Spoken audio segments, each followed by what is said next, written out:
So we know our cast for X-Men, but what is this movie going to be about? Welcome back, everyone, as we recently got our casting for the new X-Men live-action MCU movie, our first X-Men movie that will fully be made with Marvel, and of course with Disney, because Marvel is now with Disney, so that's how that goes. Still, I think a lot of us are excited because, Marvel. The thing is, we only really have a cast at this point, and I don't even think we have a full cast, but that has not stopped me, an X-Men fan, from trying to figure out what this film will actually be about. What will the story be? Who's going to be our villain? And what do I think I would like to see in this movie based on some of my favorite stories from the comics? Before I get into that, I would love to know some of your favorite X-Men stories or characters from the comics that you'd love to see in this movie. Let me know some of your fan casts. I want to start off by talking about one of my favorite characters ever, and that is Mr. Sinister. I think having Mr. Sinister in this movie is so exciting because not only do we have Adam Driver playing Mr. Sinister, but there was a moment where I thought we might be getting Mr. Sinister in live action, and I was so excited, and it was when I watched New Mutants. Now, New Mutants is not a perfect film by any means, but there were some things in that movie that I genuinely enjoyed. One of the things was the allusion to Mr. Sinister and how he might have been the true big bad behind everything that happens at the end of the film. Also, sorry if I spoiled New Mutants for you, but I feel like at this point, if you haven't seen it, were you really going to watch it? So when it comes to Mr. Sinister in this movie, what role do I think he's going to take? I definitely think Mr. Sinister has a very good chance of being our villain in this X-Men movie. But will we know he's the villain when we first meet him? Maybe not, because we do have a Sinister here who is not using his given name. He's not going by Nathaniel Essex. Instead, he's going by the name of Nathaniel Milbury, which is an alias that Mr. Sinister first used when he came over to America. And what is he doing under the name of Milbury? He is experimenting on people. That's what he's up to. It's really messed up. He has a clinic that is named Essex Clinic, and he's using that sort of guise of being a doctor to just mess with people's genes, basically. This is also when he comes across Daniel Summers. That's when his obsession begins with the Summers family. So I would expect, considering that we also have Cyclops in this movie, that we may see Sinister's obsession begin. We might see what that's like here, because I don't think it's a coincidence that they're using the name Milbury for this character. But the fact that he's also using an alias here makes me think of some other things, because we are used to having a totally different opposition to Professor X in a lot of these films. And in the comics, this is probably one of the most iconic X-Men villains ever, who has kind of moved to a place at this point of no longer really being a villain and being more of a hero, in my opinion, in many instances. And that is, of course, none other than Magneto. That's right, Eric or Magnus.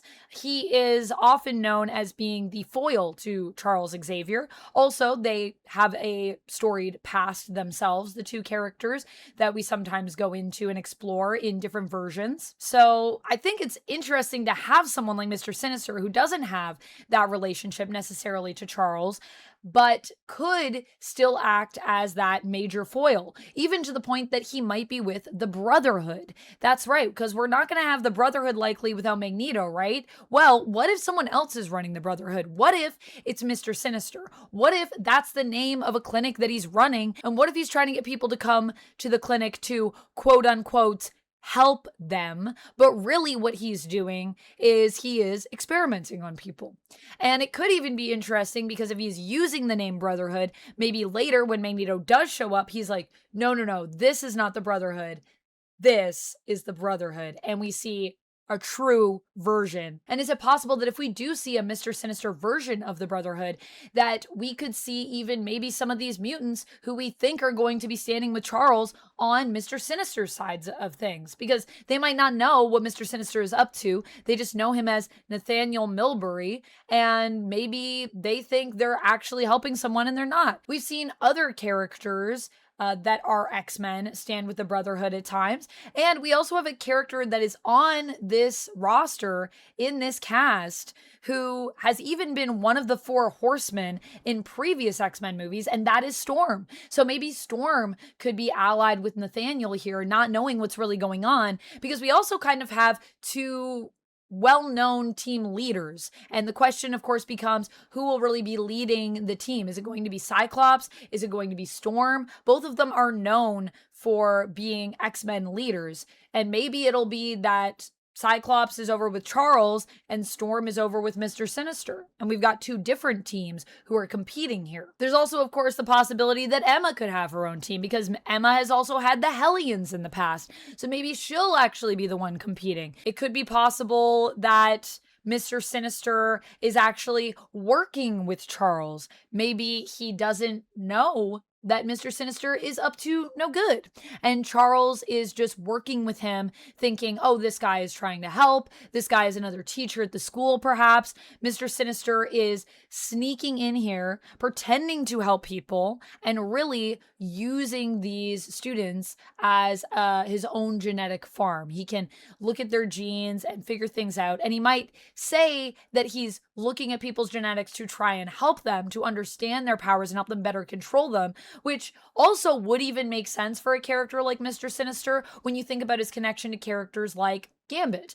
Gambit and Mr. Sinister have a very long past, and Gambit has actually worked for Mr. Sinister multiple times, which might surprise some people considering that Gambit is a hero, and Mr. Sinister is kind of one of the biggest bads that we have ever had in X-Men comics. But a lot of the times, Gambit is working with Mr. Sinister because Mr. Sinister has the power or the capability or the skill to give Gambit something that he needs. And in one instance, that is actually putting blocks in place because Gambit's powers are too volatile and they're too powerful.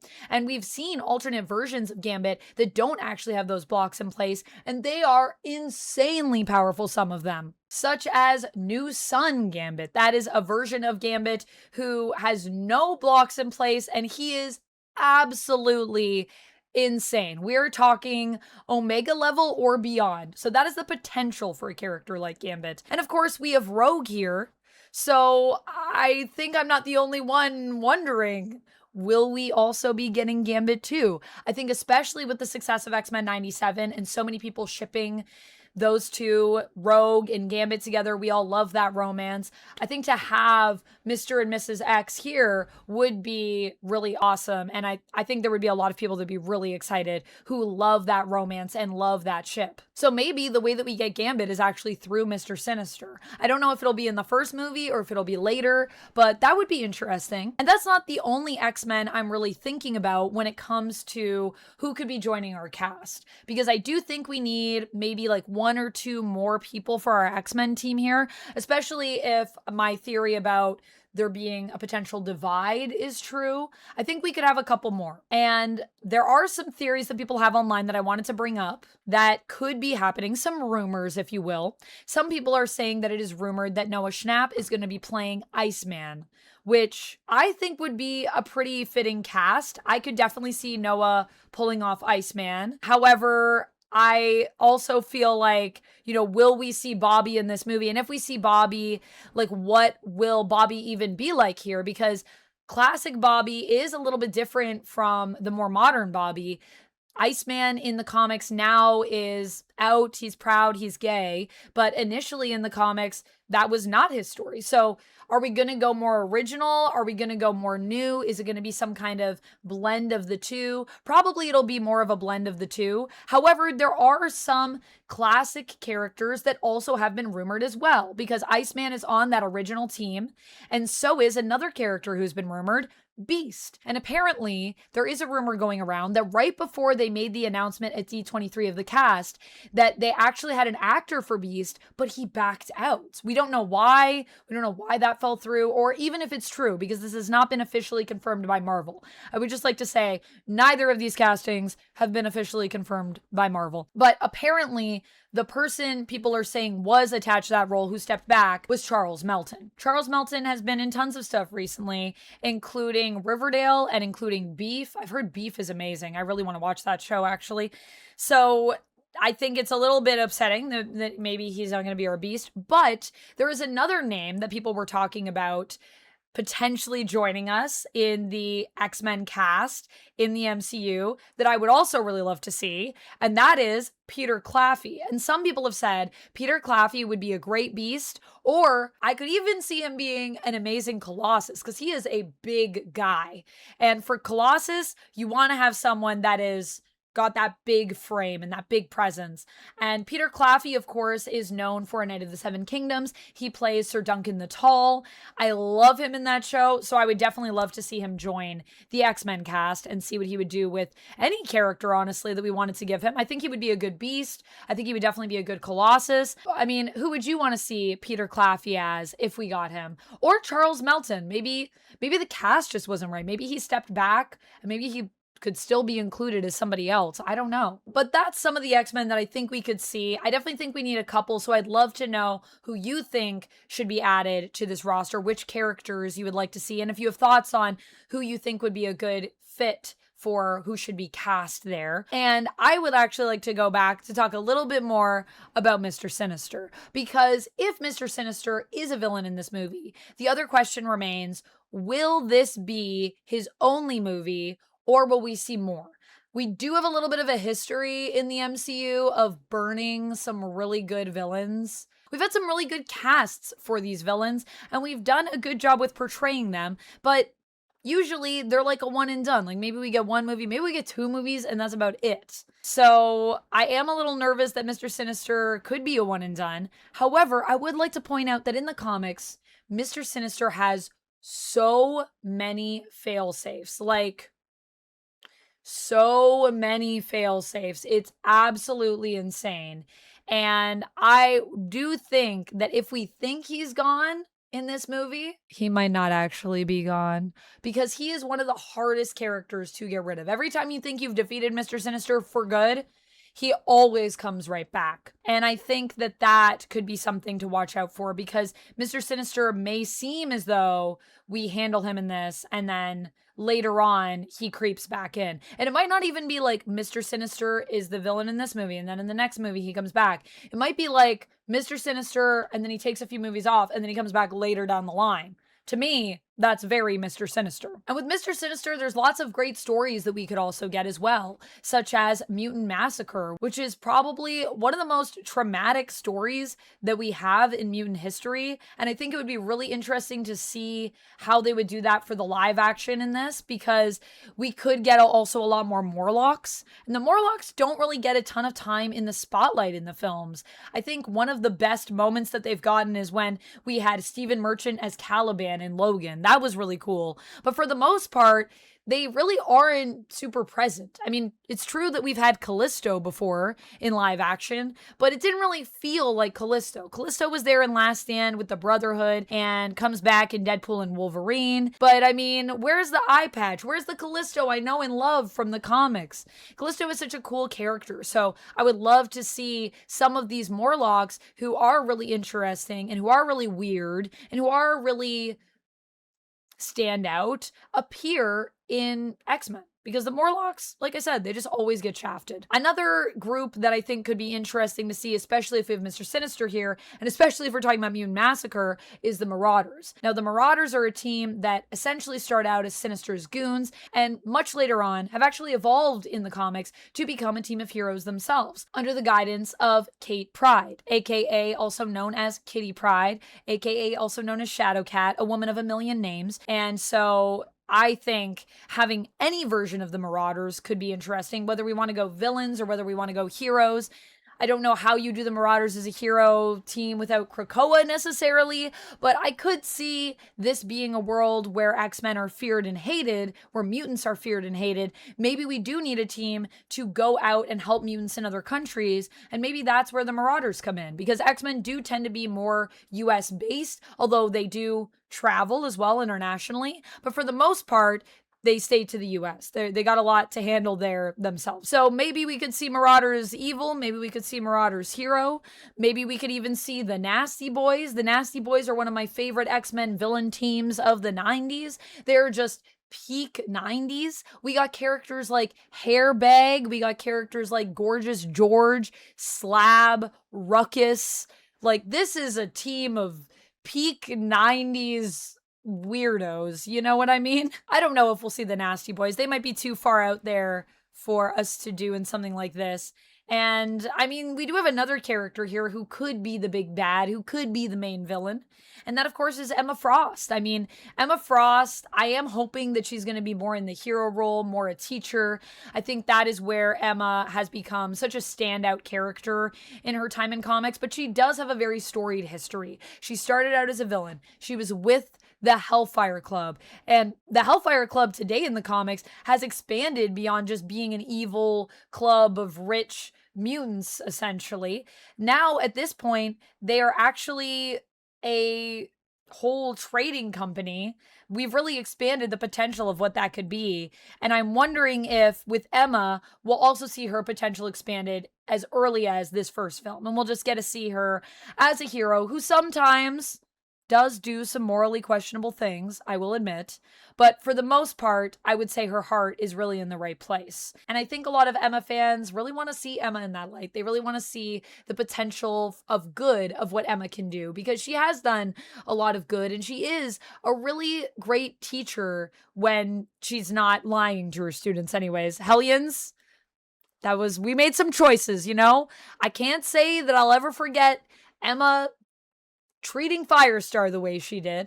However, I think for the most part, Emma has done more good than bad at this point, and I think it would be cool to see her in the heroic light. And of course, with Emma being here as well, whether she's a teacher or a student or I don't know what we're doing, there's definitely an age gap here between these two characters, but I am still wondering, what ships will we be getting? Will we be getting Emma Frost and Cyclops? There's about a 12-year age gap between our actors. So I don't know, is that too much? Or is it going to be something that happens? Because in the comics, Emma is also usually written as being a bit older than Scott and Jean. So I don't know if we're going to do that, or with Cyclops and Jean being closer in age, if we're going to go Cyclops and Jean ship.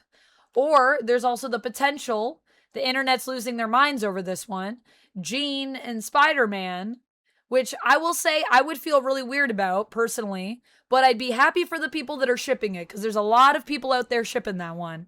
But there is another ship that I'm thinking about, and it would require us to have another character here, and that would be Jean and Wolverine, a ship that we flirted with for so long, but we never really get to see these two fully be together a lot of the times. And I actually really enjoy this ship. I really strongly ship Jean and Scott, but I also ship Jean and Wolverine. Now, granted, is Wolverine even going to be in this movie? And will Wolverine appear in this film?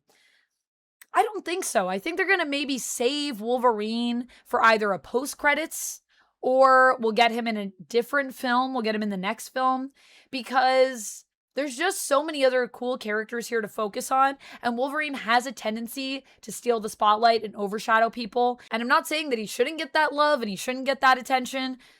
I'm a huge Wolverine fan. I will be playing the Wolverine game when it comes out on PlayStation. I will not be doing anything else. I need to get ahead on my videos here, because I will be sleeping and breathing Wolverine until I finish that game. I'm so excited for it. And Wolverine is a great character because he has so many amazing stories. So I don't think that we should forget about Wolverine, but I do like the idea of just introducing everyone else first and then bring Wolverine in, because, we are anticipating it. I'm sure he'll appear. Will he be recast? I think if we're doing this cast, yeah, probably. I don't think Hugh Jackman will be coming back as Wolverine for the new X-Men that we're doing. I think his Wolverine may still exist, but in another reality. So we could still see him again as Wolverine, but maybe not for this team. For this team, I think if we get him, it'll be a recast. I would also like to clarify, after yapping for an extended period about all of my thoughts, or some of my thoughts anyways, on this cast, that obviously we don't want all of this in the movie. That would be way too much stuff. So when I am talking about these theories, I'm just saying it could be this or it could be that. Maybe we could see this. These are some things I would love to see, but I don't want all of them. So, Marvel, if you're watching, please don't give us all of them. But one or two, I think, could be cool. A couple things could be great. I do worry, especially with the success of X-Men 97 and then with what happened with season 2, which I still really enjoyed, but I felt it was overstuffed. I'm a little worried that that might happen with the MCU film, and I hope we don't do that. I hope we resist the temptation. Just pick a few things, do them really well, give us a really good story. Ultimately, I think a lot of the superhero fatigue that people have been feeling is because there's just been a little bit of a lack of the focus on story. We've been focused more on the spectacle, on the superhero, on this symbol that these things represent, as opposed to just telling really great stories and trusting that these characters are strong enough that all of those emblems that we associate with comics, you know, all of these teams that are standout, like Avengers, like X-Men, like Justice League, that will come from us building a good story. All of that becomes iconic as long as you give us something that's good. And that's why comics are a place that I love to return to, that I love to visit, that I love to read, because I love good stories. And there's a lot of great stories in these books. So just do that and everything will be great. And I'm sure this movie will be a huge success. I will say this is definitely my most anticipated Marvel film ever. I'm really excited for this one, and I could do probably about 5 of these theories videos just based on the breadcrumbs that we have right now. I have so many thoughts about where we could go or what we could do or stories that I'd love to see. So I will be back to talk more, especially as we get more news. So if you want to hear me yap more about X-Men, definitely click subscribe. Make sure those notifications are on so you don't miss any of my videos. But I also just want to say thank you so much for being here and for watching these videos and for geeking out with me and nerding out with me on this stuff, because it really is something I love to talk about, and I can't wait to talk about it more as we slowly creep towards the release of X-Men live action with Marvel and Disney in the MCU. Absolutely wild. That's all I really have to say about this one. Thank you so much for taking the time out of your day to watch my video. I'll see you in the next one, and hopefully I'll see you in the comments. And until next time, friends, you stay nerdy. Bye! And if you love hearing me yap about X-Men, we got more of that goodness for you. You can click right over here next.